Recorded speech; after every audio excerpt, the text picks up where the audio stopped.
आज हम एक ऐसे अनसुलझे रहस्य की बात करने वाले हैं जिसने एक सदी से भी ज्यादा वक्त से लोगों के मन में उलझन पैदा कर रखी है। ये केस है लिज़ी बोर्डन का। सवाल बस एक ही है, क्या एक पढ़ी लिखी सम्मानित दिखने वाली महिला अपने ही माँ बाप की इतनी बेरहमी से हत्या कर सकती थी? ये कविता लिज़ी बॉर्डन ने कुल्हाड़ी उठाई, शायद आपने भी कहीं ना कहीं सुनी होगी। इसी कविता ने इस केस को अमेरिकी लोक कथाओं का हिस्सा बना दिया। वैसे ये बातें सच नहीं है, मतलब वार की संख्या को बहुत बड़ा चढ़ाकर बताया गया है। लेकिन हाँ, इस कविता ने लिज़ी बॉर्डन का नाम हमेशा के लिए बदनामी से जरूर जोड़ दिया।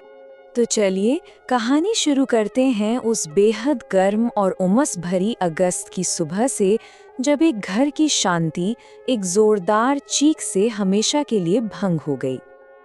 ये आवाज थी लिज़ी बॉर्डन की, जो अपनी नौकरानी ब्रिजिट मैगी सिल्वन को पुकार रही थी। और जब मैगी वहां पहुंची तो उसने जो देखा वो एक भयानक सपना था।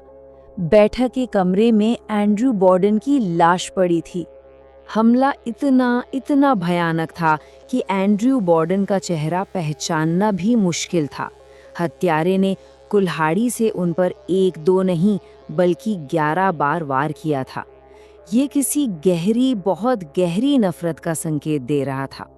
लेकिन उस घर में खौफ का मंजर अभी खत्म नहीं हुआ था।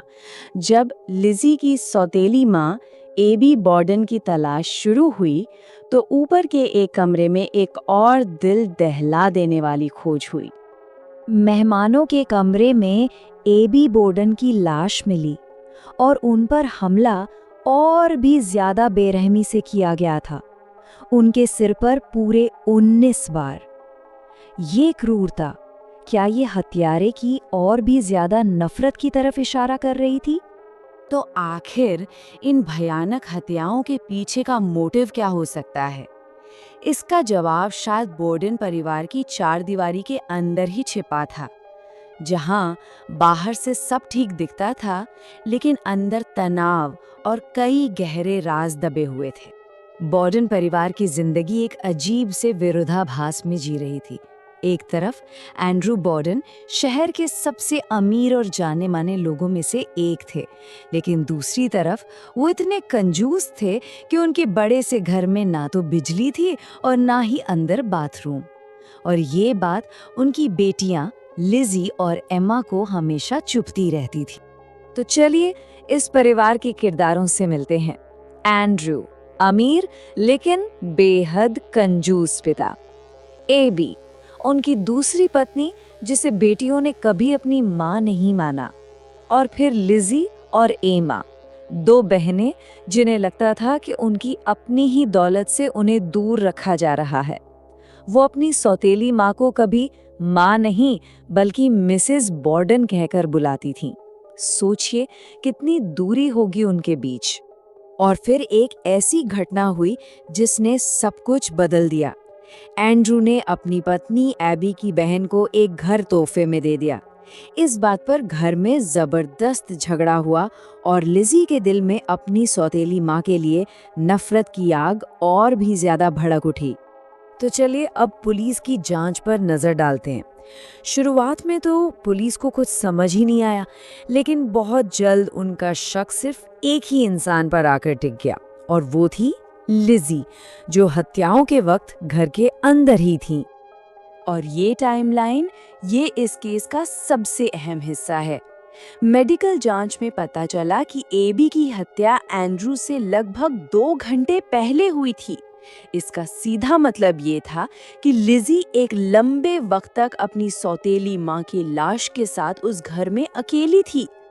तो प्रोसिक्यूशन ने अपना केस 3 बड़े सबूतों पर खड़ा किया। पहला, लिज़ी का बार बार अपनी कहानी बदलना। दूसरा, हत्या के कुछ ही दिनों बाद एक ड्रेस को जला देना। और तीसरा, बेसमेंट में मिली वो बिना हैंडल वाली कुल्हाड़ी। ये सारी चीजें शक की सुई सीधे सीधे लिज़ी की तरफ घुमा रही थी। अब बात करते हैं उस ट्रायल की जो उस जमाने का सबसे बड़ा मीडिया सेंसेशन बन गया था। इस केस ने पूरे देश का ध्यान अपनी ओर खींच लिया और उस दौर के समाज की सोच को भी सबके सामने लाकर रख दिया। कोर्ट रूम में दो बिल्कुल अलग कहानियां लड़ी जा रही थीं। प्रोसिक्यूशन ने मोटिव और मौके पर जोर दिया, लेकिन बचाव पक्ष ने एक बहुत ही जबरदस्त चाल चली। उन्होंने लिज़ी को एक ऐसी नाजुक, धार्मिक और शरीफ महिला के तौर पर पेश किया जो इस तरह का घिनौना काम कर ही नहीं सकती थी। उन्होंने जूरी के दिमाग में पहले से बैठी सोच का पूरा फायदा उठाया। और फिर आया वो फैसला जिसने केस का रुख ही पलट दिया। जज ने लिज़ी की शुरुआती बयानों को, जिसमें उसने बार बार अपनी कहानी बदली थी, सबूत मानने से ही इनकार कर दिया। इस एक फैसले ने प्रोसिक्यूशन का केस बहुत कमजोर कर दिया। और नतीजा, जूरी ने, जिसमें सिर्फ पुरुष थे, महज 1 घंटे के अंदर फैसला सुना दिया। लिज़ी बॉर्डन दोषी नहीं है। बरी होने के बावजूद शक का साया लिज़ी बॉर्डन पर हमेशा मंडराता रहा। तो सवाल ये है कि अदालत के फैसले के बाद उसकी जिंदगी कैसी गुजरी।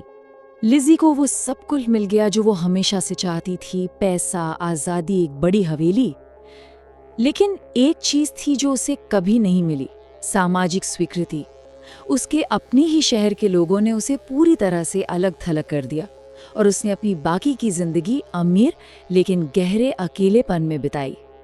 और इस कहानी में एक आखिरी पेंच तब आया जब सालों बाद उनकी नौकरानी मैगी ने कथित तौर पर मरते वक्त ये कबूल किया कि उसने लिज़ी को बचाने के लिए अदालत में झूठ बोला था। तो देखिए, अदालत का फैसला तो साफ था, लेकिन इतिहास का फैसला आज भी धुंधला है। और शायद यही वजह है कि ये केस आज भी लोगों को इतना आकर्षित करता है। सारे सबूतों और कहानियों को जानने के बाद भी सवाल आज भी वही है, क्या लिज़ी बॉर्डन ने वाकई वो कुल्हाड़ी उठाई थी?